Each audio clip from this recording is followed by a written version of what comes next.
So how you can spot this kind of cheating per se, transfers between accounts that you don't recognize. So I feel like a lot of people don't look, I mean, maybe this is a me thing, but I don't really look at my bank account statement every month because I set everything auto transfers for bills and things like that. And I just know that whatever money is left over after the day all my bills come out is just like spending money. So I don't go through every month and check every transfer. Yeah, right. But if you have an feeling that your partner may be up to something odd, checking the bank statements and making sure that those transfers are going to accounts that you know of. And if they're not, asking about, well, where'd this go? Hit them up. Because it could, maybe it's something innocent, but maybe it's not. Maybe they're saving for an engagement ring and you've ruined the surprise. Yeah. Welcome to Checks and Balances. This is Jess and Michaela back with another episode of The Takeover. And today we're talking a bit about money and relationships and the biggest relationship killers.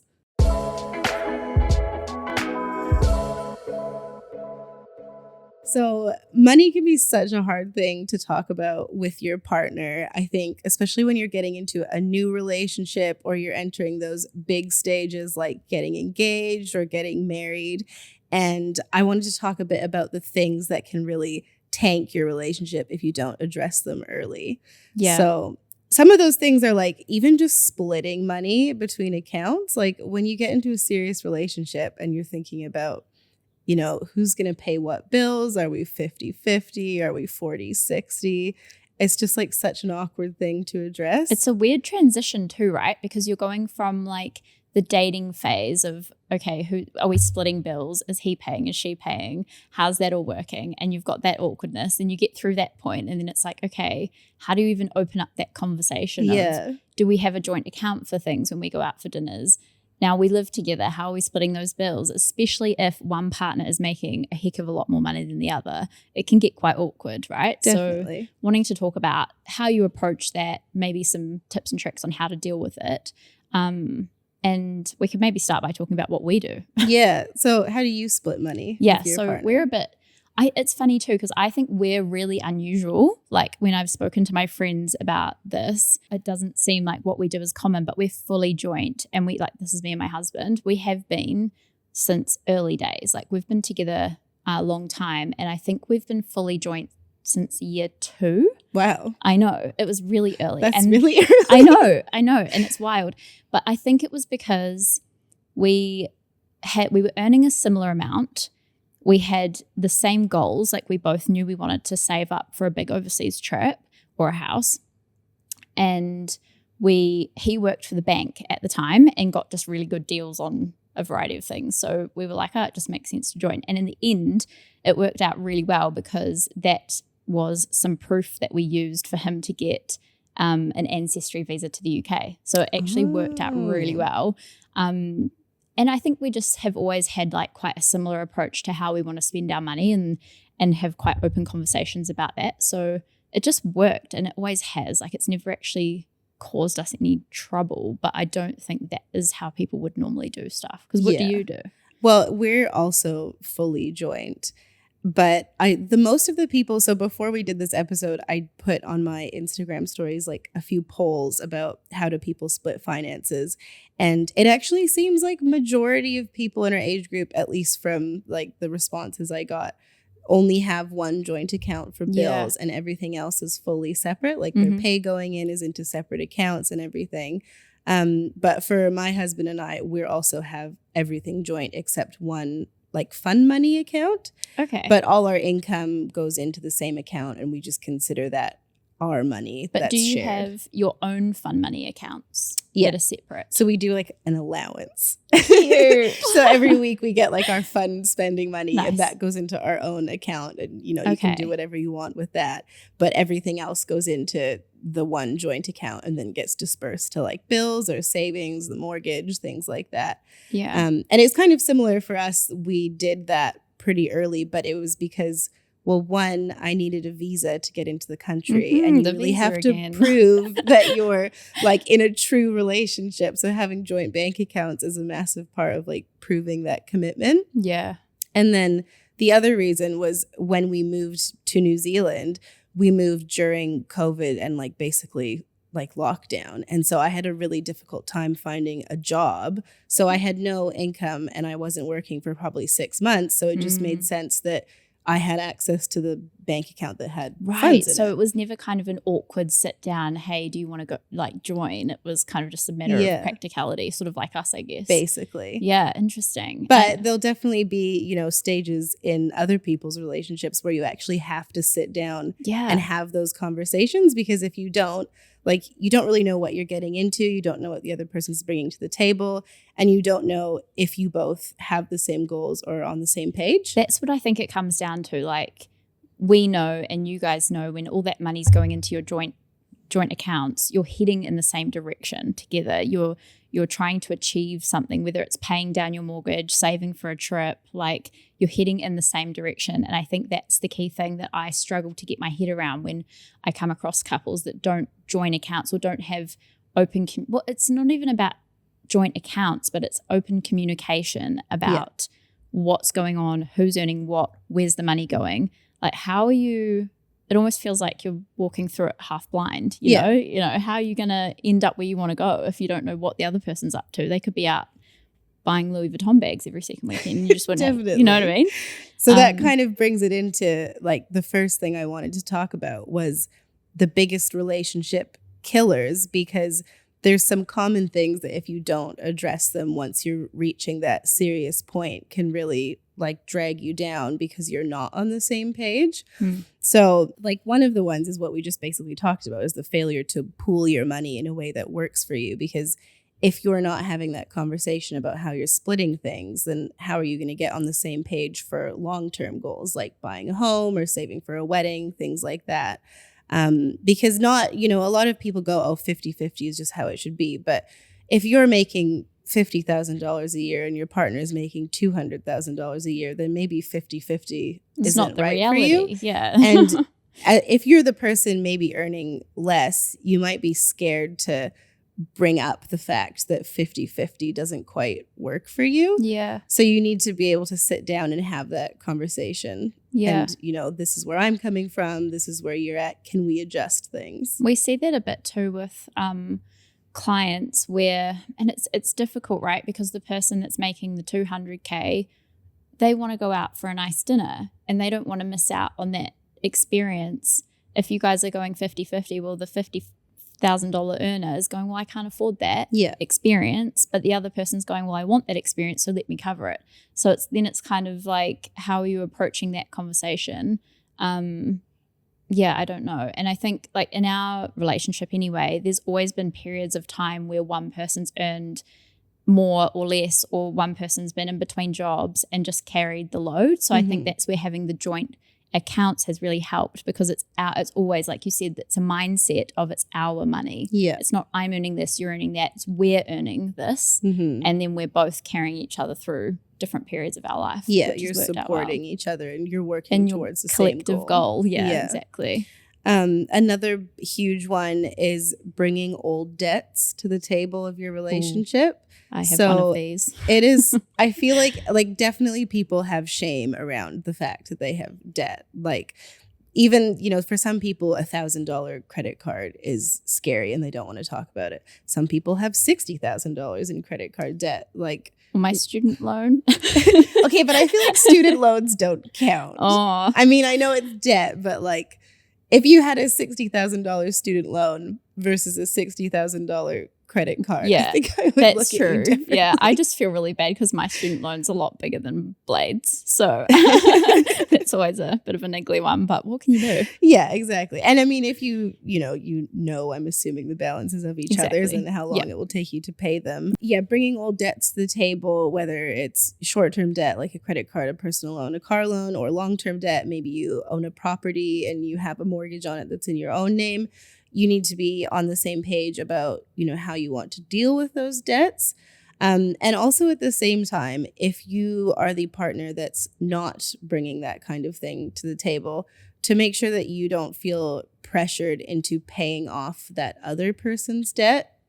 So you have to be on the same page. Again, about what you're going to do about that now that you're coming together as a couple and you're trying to focus on long-term things together. The way to do that is sitting down, and we've sort of talked about this in the office before, like how do you overcome these issues? And it's actually a case of like, hey, let's set aside some time to sit down together, and this is the agenda. We're going to work through what we're coming to the table with, what we're earning, what our goals are. Set aside the time to have the conversation. Don't just assume that that's naturally going to come up. If it's something that's on your mind and it's something that's not working for you at the moment, figure it out together and sit down and actually, allocate the time to discuss these things, because otherwise it's... And do it before you're like engaged or something. Yes. If that's what you want to do with your relationship, because I think some people put these conversations off for so long, and then, let's say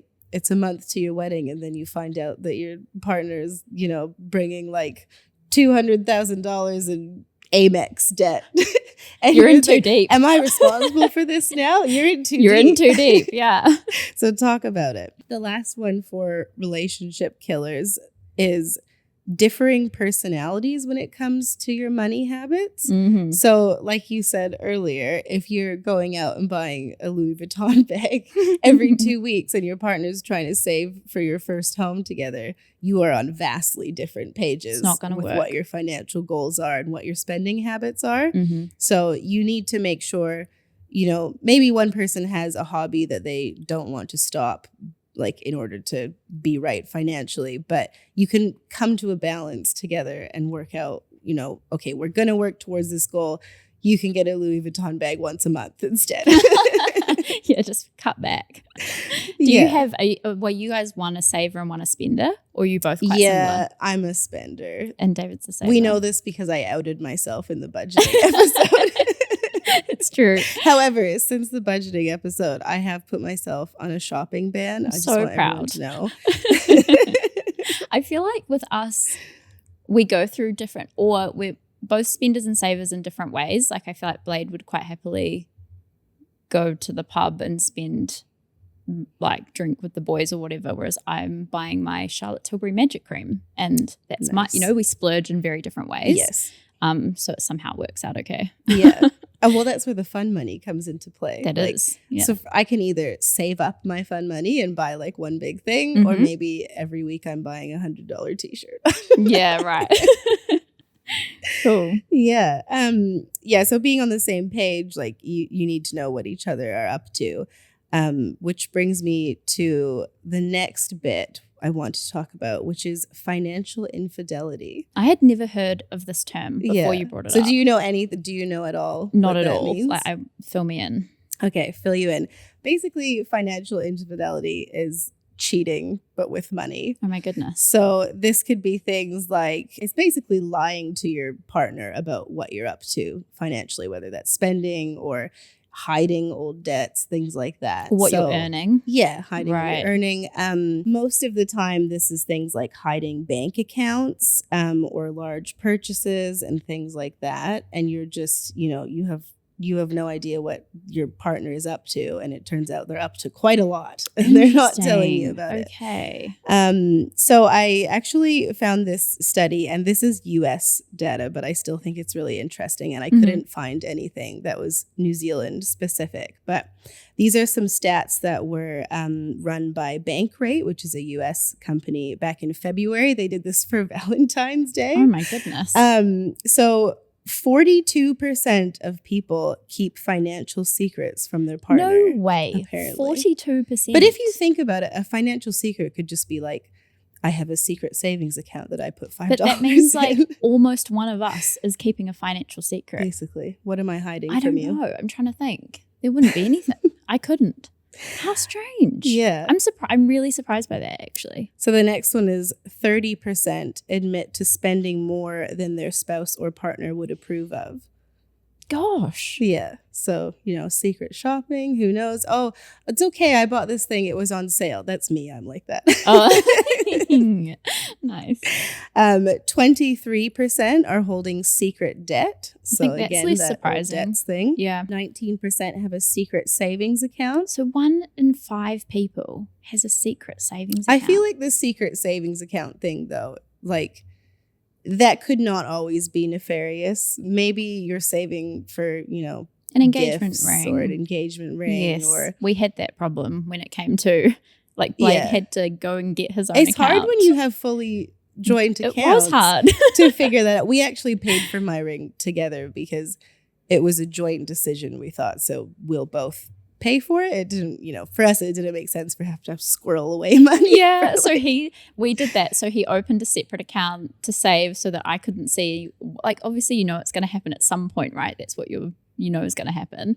But so I didn't know when the ring had actually been purchased. So it was more of a surprise, Yeah. But it was like, this seems so the silly. Auto transfer going to this mysterious account. Seems ridiculous. So, and then, the other one is 18% have secret credit cards, which that one I feel like maybe a little more nefarious than a savings account. I'm not sure why I feel that way, but just. How on earth would you, especially if you have to pay the credit card off, I wonder how the logistics work. Like you're spending on this credit card, but then when you get paid, are they just siphoning money off to pay it off? I don't get it. Not to give anyone any tips, but like you can get your employer to split your pay. You can do that. Oh no. These are not the types of tips you want to go away with. Right. But and then the other thing that they had in the study, which I found very interesting, is apparently this type of behavior is most common around the younger generations, which would be millennials like us and Gen Z. Right. So boomers and I think it's Gen X is the one between that. Just, I don't know, apparently they don't really engage in this kind of behavior, but we're all about it.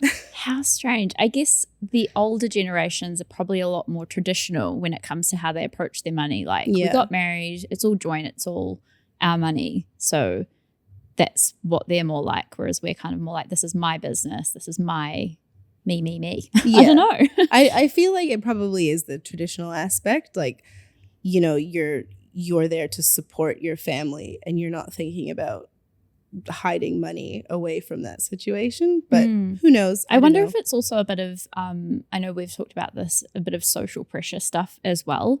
Like, you see people with the latest handbags on holidays, etc. on Instagram. And how's everyone paying for this? The secret credit card. Yeah.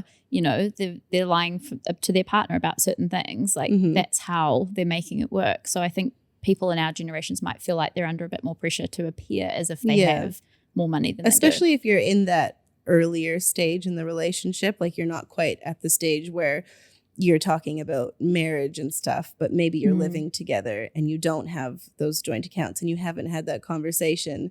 And your partner is keeping up appearances by, maybe racking up a secret card so that they can go on trips with their friends or they can do all this shopping to look a certain way. Yeah. And you just, you would safely assume that they have the funds to be able to do that until such a time where you sit down and you talk about it and you find out actually no. Yeah, I reckon that could be. So how you can spot this kind of cheating per se, transfers between accounts that you don't recognize. So I feel like a lot of people don't look, I mean, maybe this is a me thing, but I don't really look at my bank account statement every month because I set everything auto transfers for bills and things like that. And I just know that whatever money is left over after the day all my bills come out is just like spending money. So I don't go through every month and check every transfer. Yeah, right. But if you have an feeling that your partner may be up to something odd, checking the bank statements and making sure that those transfers are going to accounts that you know of. And if they're not, asking about, well, where did this go? Hit them up. Because it could, maybe it's something innocent, but maybe it's not. Maybe they're saving for an engagement ring and you're the surprise. Yeah. Before we move on, we talk all the time about planning and growing our wealth, but protecting that wealth is just as important. That's why having the right insurance in place can help when life goes unexpectedly. And that's why this episode is brought to you by Partners Life, a New Zealand operated award-winning insurance provider with over 300,000 Kiwis insured and 89% of claims paid. Partners Life understand that having some insurance is better than having no insurance. They have flexible and personalized solutions for any budget or situation. Check out their website in our show notes below. Does your partner have expensive habits and you're not sure how they're paying for them? So like we just talked about, are they keeping up appearances and over leveraging themselves to do so and not telling you about it? You're thinking, how on earth is this working? Yeah. Definitely. And then the last one, if you bring this up to your partner, are they getting immediately defensive, flustered? How are they reacting to you bringing this up? Because that will be such a huge teller of if they're up to something that they feel guilty about. Big red flag. Basically, what we can gather from this is like it's so important to be on the same page and, to be open about your spending habits and things like that and not be hiding things from your partner. Try to take the shame out of it. Like there's nothing, I think we're too embarrassed when it comes to talking about our money. Try and remove that emotion from the situation. Like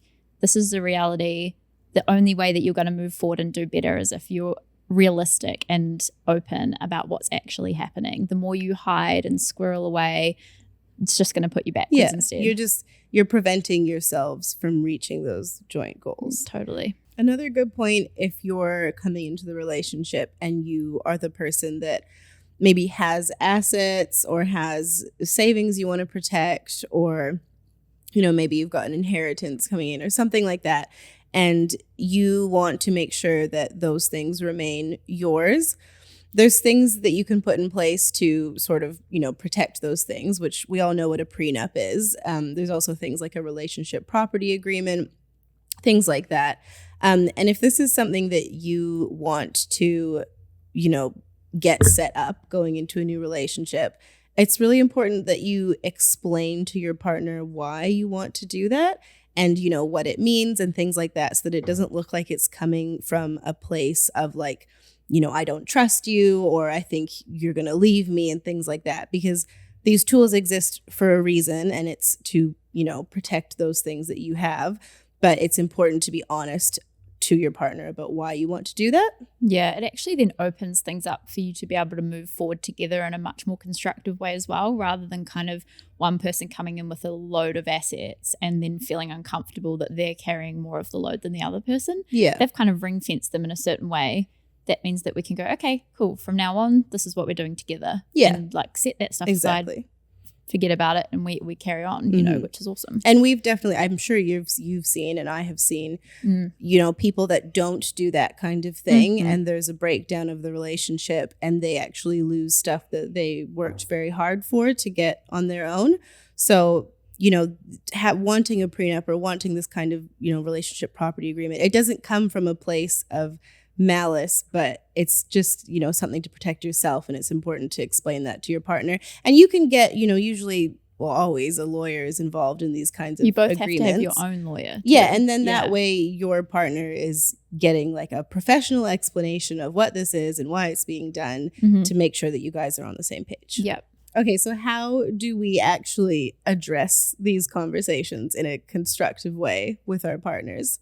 So I'm going to just go through 3 key things that you should keep in mind when you enter these conversations with your partner. So the first one is really just to have open communication. So, maybe find a neutral space or somewhere that you can discuss these things where you're not going to get heated or feel uncomfortable, and you're both coming to that discussion with an open mind, and you're going to hear each other out about what your goals are and what you're bringing to the table. The second one is being understanding and having empathy for the other person, because we all know that everybody comes from a different background when it comes to their financial literacy or their understanding of savings and how money works. And you may be coming from completely different places. Like, for example, me being a spender and my husband being a saver. I've never really had any thought to be a saver until maybe the last 5 years. Kind of thing, because I never really put any weight on it. I wasn't really brought up to think about that kind of thing. I was going to say, it does come from our background too, right? Like what we've seen in our lives, maybe our parents or people around us, that's influenced our feelings towards money as well. So people are all coming from totally different points of view when it comes to that. Definitely. Like there will be people that were raised to get a job at the age of 13 and start saving, and they've, by the time they're in college, they've got enough money to buy a fancy car or like Yep. save towards their house by the time they're in their 20s. But some people just are not taught those skills, and it's just not even at all on their radar. So coming to the conversation and being understanding about each other's positions and why you think the way you do is really important too. The last one is check your ego at the door, because This one's a hard one. this is a tough conversation. And if you're the person that is coming to the conversation thinking that you're the better person, maybe the one that knows more or has more savings, or you think that, I just know more about finances than my partner, you need to get rid of that mindset and make sure you're on a level playing field when this conversation Check happens. yourself. Yeah. Check yourself Check before you wreck yourself. Exactly. Good advice. Yeah. And then finally, to just find a way that you guys can talk about this in a way that works for you. I think, we have someone in the office. I was talking about this episode the other day too, and he was saying that him and his fiance have money dates. I love this idea. Yeah, I think so it's so cute. Basically, they once a month or whatever it is, they go for a really nice dinner at a restaurant they like, and they sit down and they talk about what are our goals, where are we at for meeting them, where are we at financially currently, that kind of stuff. And it's it Such a makes good it a idea. nice experience. It's at a place you like. It's a neutral place, so you're not going to get heated about things because you're at a nice Yeah, restaurant. how embarrassing. Yeah, Can't do and that just really works for them. But I wouldn't have thought of that for myself. So you have to find something that works for you guys. Yeah, absolutely. They're making a night of it. And I think, it's taking the embarrassment away as well. Like, you don't want to go into this conversation feeling embarrassed about your situation, embarrassed about talking about money. So having those regular checkups is going to make that easier every time. Every time you come together, you're going to feel better and better about it. And it's only going to improve with time. Definitely. I think it's actually quite similar to, giving constructive criticism to someone. The more often you do it, the less scary Awful it is it feels. for both of you. Yeah. The less awkward it feels, the less of a massive impact it will have. You just, you're just commenting on something like, hey, I noticed that you spent $500 last week. What was that about? It's that whole practice makes perfect thing, right? Exactly. Yeah. So massive key takeaway today. I think there's just one, and that's really just to make sure that you're talking about money with your partner. And this can extend as well to other relationships, your friends, your family. Make sure you're not overextending yourself just, to please everyone around you. Make sure you're on the same page as those around you, and just talk about money. Exactly. That's the only way forward. So really interesting topic today. I think it's one that people are going to have a lot to say about.